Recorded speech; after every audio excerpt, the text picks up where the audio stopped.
Hi guys, and welcome to beautiful Okayama, Japan. Today we're going to be discussing drone rules as it pertains to Japan.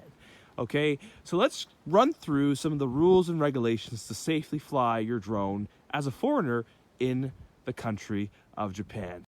Additionally, I'll evaluate an application that is highly beneficial for drone pilots visiting Japan. To make it clear, anyone who intends to fly a drone in any of the following locations must inform the Ministry of Land, Infrastructure, Transport, and Tourism. This includes around an airport, above 150 meters from the ground, or over densely populated areas. Outside of these areas, no special permission is required. You must remember that if you're looking to fly a drone, it also must be registered if it weighs 100 grams and must be remote ID equipped.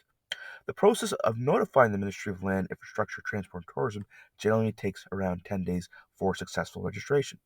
Now let's take a look at the application, which can be found on the App Store using the link provided below. Unfortunately, I was unable to locate a comparable app on the Google Play Store for Android, so let's focus on the iPhone version for now, and if this changes in the future, we'll be sure to also update the video links below.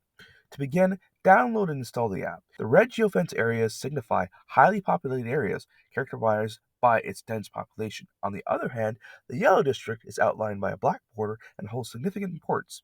It could potentially house nuclear facilities or serve as a government office. The black border actually represents an airport, surrounded by areas marked in red, which actually indicate densely inhabited districts. It is imperative to adhere to the following regulations whenever you embark on a flight. One important rule to remember is to never operate your drone while under the influence of alcohol or drugs. It is crucial to ensure your safety and the safety of others. Before taking flight, always perform a thorough pre-flight check to ensure that your drone is in good condition and safe to operate. Take the time to inspect the area around you for any potential hazards such as power lines, large groups of people, train tracks, freeways, and other drones. To avoid accidents, it is essential to avoid collisions with airplanes and other drones. Exercise caution and do not operate your drone in a careless or reckless manner. Safety should always be top priority. Night flights are not permitted, so make sure to schedule your drone operations during the daylight hours. Additionally, it is crucial to operate your drone within your visual line of sight at all times. You must be able to see the drone and maintain control over it at all times. Maintaining a safe distance from objects on the ground or over water is crucial. Keep your drone at least 30 meters away from structures or people to prevent accidents or damage. Ensure that you are aware of your surroundings and choose an appropriate location for flying.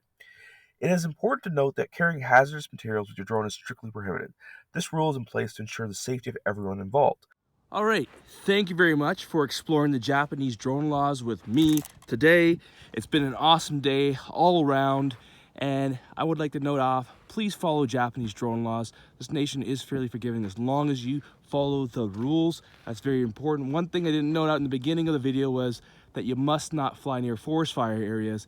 That is absolutely prohibited. So with that said, enjoy your travels through Japan. Don't fly in parks, by the way, and you'll have an awesome time. Let's enjoy the rest of the day while we travel out.